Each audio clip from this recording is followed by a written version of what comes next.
Welcome to SBME Interfaces. Our goal with this show is to introduce you to the people that interface with biomedical engineering, from students and faculty to staff and industry, and everyone in between. BME is a broad field that encompasses so many different perspectives, journeys, skill sets, and backgrounds, and we are excited to share them all with you.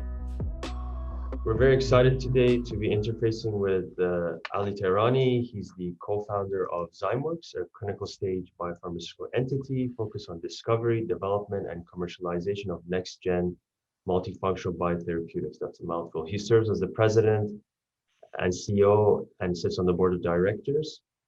He holds a bachelor's and master's of science in biochemistry from University of Massachusetts and a PhD in microbiology and immunology from University of British Columbia. He served on multiple boards and committees, including Life Sciences VC and MyTex. Welcome, Ali. Thank you very much. Thank you for having me. So Ali, I want to start with these, the past 14, 15 months and how that has impacted your work as the leader of Zymeworks and Zymeworks in general. I remember last February, March, thinking about staying at home for a couple of weeks or maybe 8 weeks, 9 weeks, and kind of thinking about, okay, by the time summer comes, we're all going to be back and, it'll be same. And here we are, at least in Vancouver, looking at a third wave and potentially a fourth wave to come.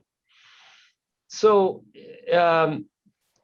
it's hard to sit back and say everything will be just fine and soon enough we'll be back to normal. It's hard to sit back and say, what normal is going to be anymore. So that part is hard, and I'm pretty sure it's hard for everyone. We're getting vaccinated, we have all these Zoom meetings and figured out how to do our jobs. But the one thing that is quite clearly missing is human interaction. Getting to know people, especially new colleagues, new friends, more than let me just turn on a camera and put a background and have a conversation with you. It's not the same. So as much as we've adapted, as much as we've all figured out how to go on, I think everyone would agree that something is missing. And we as human beings, the reason we live in cities or we live together in neighborhoods, because we like being around each other. We may be annoyed by each other, but the minute you take it away, you remember why we live in cities and neighborhoods versus separate areas on a mountain or remote areas or in a desert by ourselves. That's been the hardest part. But as far as our team as Zymeworks goes, I would very confidently say that everyone is working harder. If they worked 8 hours a day, now they're working 10, 12 hours a day. They're at home. They are doing their best to keep something as normal as possible, and is creating more fatigue, is giving us less room to have a change of pace. It's great insight. Can you tell us a little bit more Zymeworks, maybe in a late term for a broader audience, and how do you see its growth potential and impact in Vancouver? So what we do at Zymeworks, and I know that there are a lot of folks listening to this who are scientifically oriented, we are a protein modeling and protein engineering organization.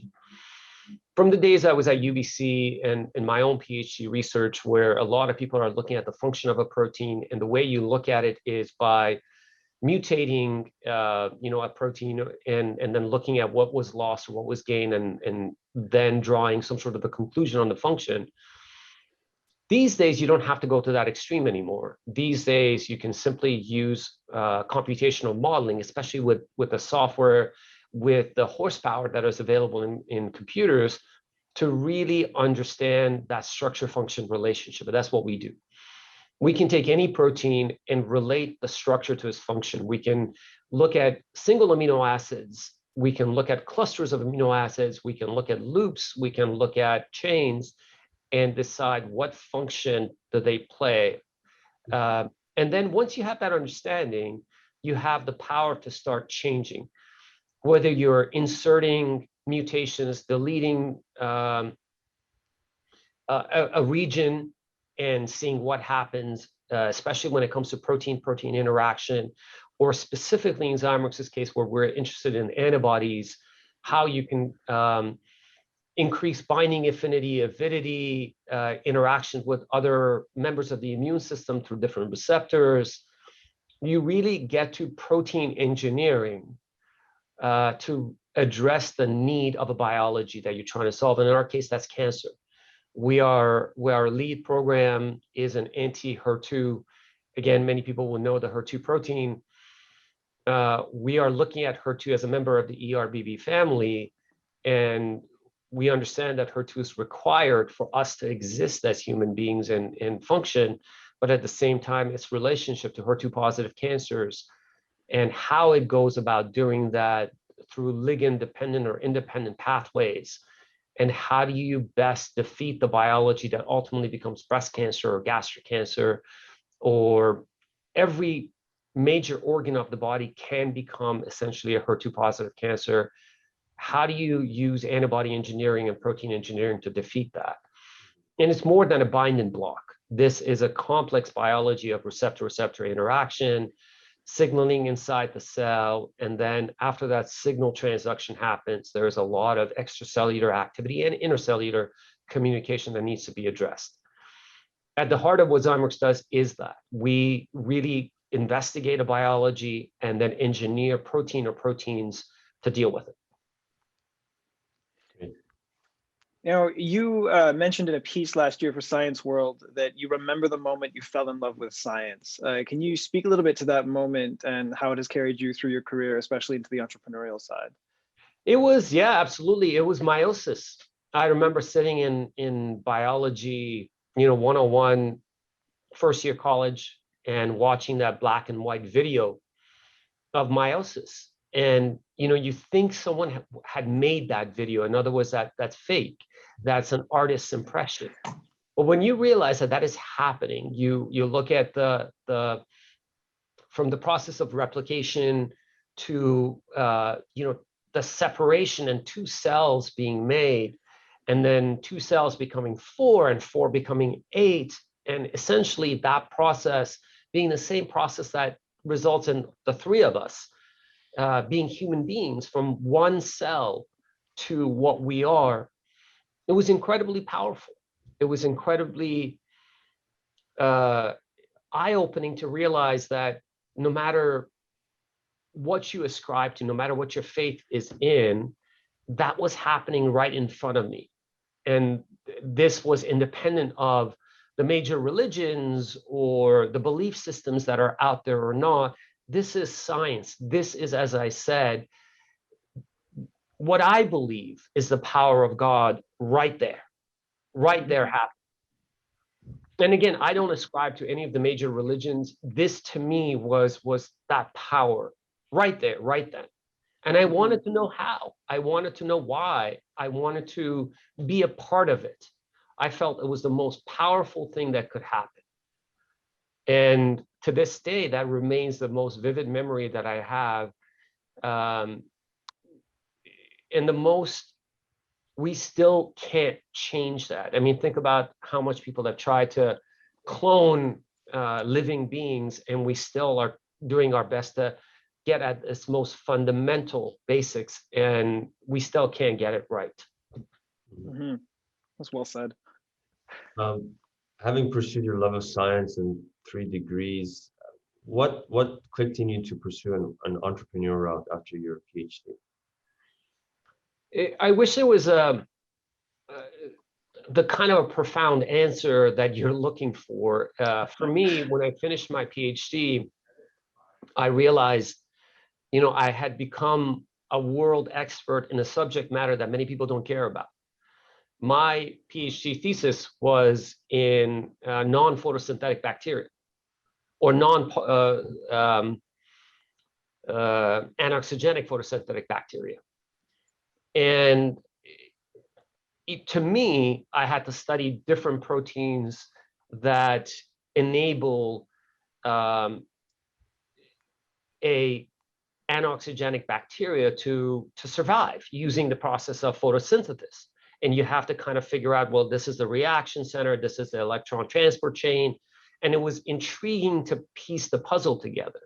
But if you ask everyone around the world, how many people care about, anoxygenic photosynthetic bacteria, most don't know that most likely that relates to the origin of life at sort of deepest parts of the oceans where there are tiny little volcanic events happening and you have bacteria around it and no sunlight.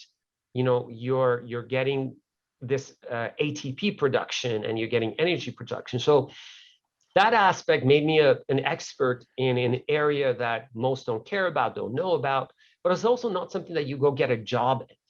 You don't go, all right, I know about photosynthetic bacteria, please give me a job and let me pay for myself and my family for the rest of life. So I quickly realized that there is a scientific curiosity, but there's also reality. And in entrepreneurship, which is a very big word, it wasn't about that. I wasn't trying to be an entrepreneur.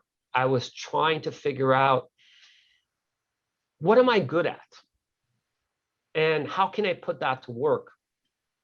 Having been part of one of the best grad schools in the world, in my opinion, in UBC microbiology, I saw those that were talented in science, that they could be put in any situation and figure it out. I realized I wasn't one of them. I could speak their language, I could understand their language, I could converse with them, but I wasn't meant to be them. I was meant to be their voice. Oftentimes, people who are extremely good in science don't necessarily become the best communicators. They're shy, they are timid, and they just want to be left alone and do their work. And the sad part about that is that if they're left alone just to do their work, they might not impact the world as much as they could. So someone like me who can be their interpreter, someone like me who can showcase their work to the world could make their work more impactful. So rather than an entrepreneur calling myself that, I realized that that's what my calling is, to be with incredibly bright people and make their work incredibly impactful. And that realization sort of led me down the path of, with a couple of others, starting the Student Biotechnology Network at UBC, which is now in its 22nd year of existence. And from that path, being in the right place at the right time to have the opportunity, which became Zymeworks, and co-founding that and getting to this stage. You talk about something very profound. It's very near and dear to my heart too, which is the amount of world-changing, paradigm-shifting science that's out there that just needs to be communicated. That's I totally feel you there. Interesting question. This is from my something I'm very interested in is, how do you see the role of technology evolving the drug development and design process, like in the next, say, 5 years or so? Yeah, it's inevitable. Look, when I started Zymeworks, we had Pentiums on our desk. Most people might not even know what a Pentium is anymore. And or a 486 or a 386, as they were called, the series. I have more power in this iPhone than a Pentium has at that point. So it's inevitable to think that Zoom, FaceTime, whatever, WhatsApp, the world has changed. And so should every other aspect of the world. Technology is going to make, takes the guesswork out of it. It doesn't have to replace the research. It takes combinations and permutations and narrows them down to the best possible solutions, outcomes. So the School of Biomedical Engineering is not about, all right, let's have robots take over and there's no need for doctors or researchers. It's about, how do you enable people to focus on the most critical element that a human mind is required for, and enable the rest of it to be outsourced to a machine who will make less mistakes and could be done the best way. As an example, we are three males here. And if you think about something that we all have to go through, we are all scientists, a prostate exam. What most people don't know is that most males will die knowing that they had prostate cancer, or they will never know that they had prostate cancer. It is not an if, as more so it is a when. Mm-hmm. It is a part of our genetic code that has flaws in it. And if you think about how prostate cancer is diagnosed, it is so old school. And I don't want to get into the graphic details of it, but it really is about a human being making a decision based on a bump existing or not to say you have it or not. Now, we can't rely on that forever. We have to have technologically advanced mechanisms to call it, to diagnose it early, because it could be dealt with, not when it's too late. And so long as we are relying on old thoughts and methods, we're not addressing the need. Mm-hmm. And that's what technology does. Technology takes human error out. Absolutely. It's this changing people's mindset to adopt more and more technology. You mentioned the School of Biomedical Engineering, so we'd like to ask our guests, what excites you about it, and what do you think the impact could be locally and more broadly? So I'll tell you a story. The field of biochemistry, you might think it's hundreds of years old, but it's not. When I was first year in University of Massachusetts, biochemistry was just starting. Before then, you were either biology or chemistry. And a bunch of people came together, I don't know, whomever, and said, here's a bunch of this, and here's a bunch of this, we're going to call this biochem. And I remember I became a biochem major. And in reality, I wanted to become, go to med school, and I was a pre-med major, but then I realized that was not where I was meant to be. So when I had to choose between biology or chemistry, I really couldn't decide. Flipped the coin went down a drain, didn't find the answer that I wanted to. I'm like, whatever, we're going to call it biochem, without knowing anything about it, and got into it. Now in hindsight, if you look at biochem, you begin to realize that biochem serves its purpose and is in fact the future of biology and chemistry altogether. But biomedical engineering to me is the same thing. You have classic engineering, you have classic biology or biochem or physiology. And where you get all of this coming together is biomedical engineering. So there seems to be an expansion about this, the biomedical engineering sector, bioengineering, biochemistry, all of it in BC. But brain drain is a real thing, and I've seen you speak to this a little bit. And so are there key ingredients that maybe we are missing to compete with other cities and other countries when it comes to this? So in British Columbia, in Canada, in Vancouver, we have incredibly bright people. Bright, if not brighter than anyone else anywhere that I've seen or know of. I call that expertise. What we're missing is experience. And they're not the same thing. You all got to school, came to school, and your PIs, your professors think you're really bright. But it's not like you've been in a lab all your life and every experiment, you know exactly how to do it. You have to make mistakes 50 times, 100 times before you get it perfectly right. And smarts does not replace experience.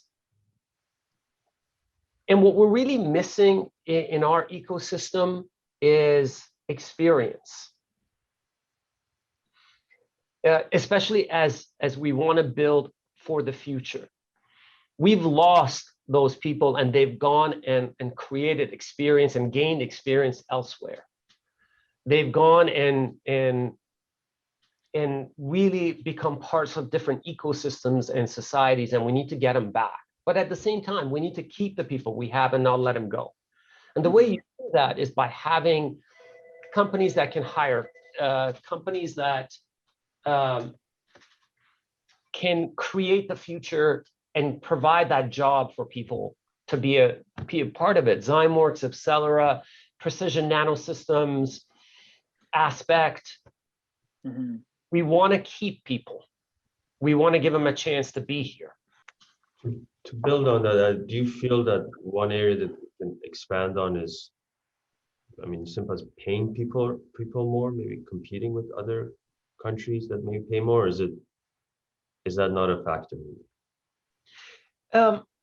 You know, pay is great, but people, especially at your stage of your career, are more often excited by the challenge. If you were given a boring job and a big pay versus a medium pay, exciting job, exciting challenge, you go for it. And I know many people that work at Accelera, and I use that example because they're in the media and, you know, Corona or even Aspect. People are really passionate about the job they're doing there. They feel like they're part of the future. So I'm sure they don't go, you know, you also need to pay me at this level because I really want to do this. Again, you can't pay bills with love or passion, but those who are excited about what they do are excited about what they produce. Mm-hmm. And I think that is critical. Absolutely. You passionately post on LinkedIn about good leadership practice, EDI, and other items, and it's inspiring to read your post. Did that come naturally to you, or is that developed over time? A bit of both. I don't think, you know, I was born or I knew it along the way. I've always kept an open mind to everything. I'm keen to learn. I learn from the most unorthodox places. I don't need to read it in a business book or in a book in a subject matter or in a field to feel like that's where I should get my answers. I get most of my answers by applying a learning from a different field to another field. In one of my LinkedIn posts, I talked about The Last Dance, which is the basketball documentary about Michael Jordan and the Chicago Bulls. And to me, the 8 hours or so that I spent watching that was more profound and impactful than any business class I could sit through. Yes, I love basketball and I love to relive watching Michael Jordan do what he did, but also understanding communication between the players and management, management's mentality, their belief in success or failure, the chances they took was critical. Or I'll give you another analogy. I used to spend, before having kids, hours upon hours watching online poker.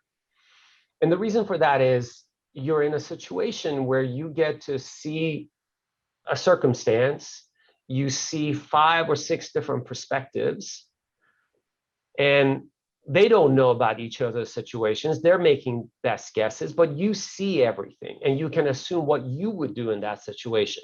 If you had a 2 and a 6 versus a jack and a 10. And in that situation, you ask yourself, what would I do? How would I deal with that? It's not about poker itself as it is about the decision-making process.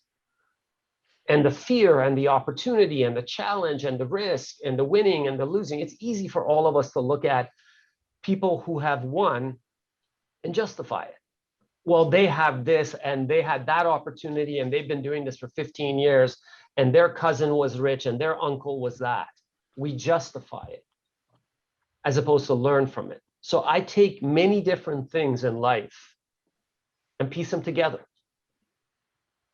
And it gives me an answer. I put a post last night on LinkedIn because after work, my wife called me and said, let's go for ice cream. And so we went for ice cream on 16th and McDonald.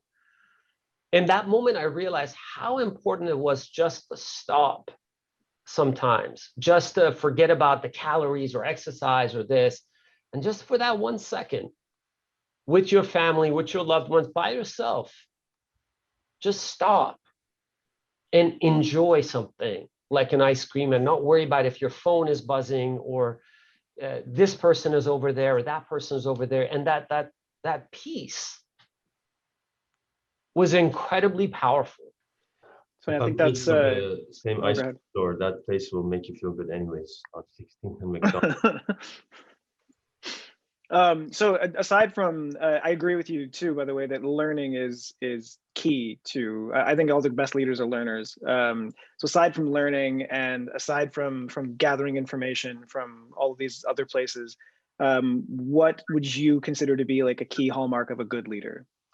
So leader is such a big word. I will bring this to me.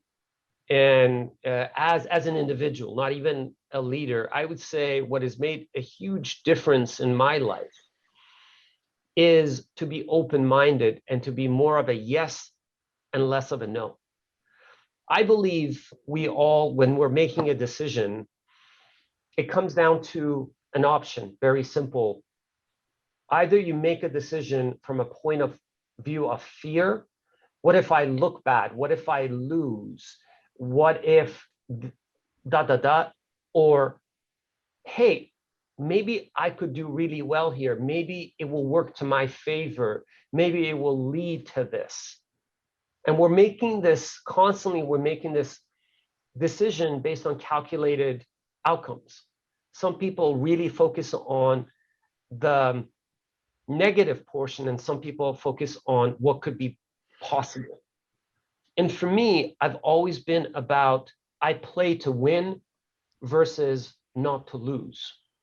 If you think about soccer, if you think about basketball, if you think about any sports, do you have an attacking mentality or do you have a defensive mentality? And if you're constantly worried about losing, if you're constantly worried about looking bad, you may never know what's on the other side. It's a key thing, especially for our political leaders. Miguel and I talk about this all the time. Yeah. So a couple of more light-handed questions, Ali. What do you do to unwind? I'm sure you're extremely busy with work and family. These days for me, it's tennis. I play, when I was in high school, I used to play a lot of tennis, and then life happens. Now I'm back into it, badminton. And I like watching random things on TV, as I said, poker or documentaries. And then, just like anyone else, a random, really, really bad movie where you're watching it and you're going, why am I watching this? But I need to watch it and see where it goes. Absolutely. Understand wholeheartedly. Okay, so one more thing then. If you could tell your 20-year-old self anything at all, what would you say? Oh, don't be so concerned about other people's acceptance, and focus on who you are and what you want to be and what you want to wear. And don't worry about worry about missing out, especially on things you really don't want to do. And so I asked this of all the guests at the end. Real quick one here. Are there any initiatives, projects, endeavors, whether it's personal life or Zymeworks or anything like that, that you are really excited about and you think we should get excited about too? There are two. I'll give you two. Having become a father, I've got two kids. I've got a 6-year-old and a 4-year-old. I've come to realize that there are a lot of kids who are going hungry every night. And you know, we take a $4 cup of coffee for granted. And to them, that's a meal, not just a coffee. So give. Please find a way, $2, $3, $4, $5, and look for helping children because they're the most innocent. The second thing is, I've also come to realize that in other parts of the world that are not as lucky as us to live in Canada, giving $100 loan to someone, to a would-be entrepreneur, makes a huge difference, especially in sustainability. In South America, in Africa, in Middle East, in Asia, there are these microfinancing programs where they're heavily vetted. You're not kind of giving money to a Ponzi scheme. And all it is someone who wants to sell their produce or their goods, and they need $50, $100, $200 to change their lives forever. So if you're sitting back and wondering, how can I do, but $50 or $100 is not enough, I really need $50,000 or $100,000 to change someone's life. It's not like that. You can change a child's life and give them a chance to eat with $20, $30 a week. You can give someone a chance to have a business with $200. And my wife just did that. And to our surprise, I think we gave $250 to a lady in South America. And we thought that money was gone.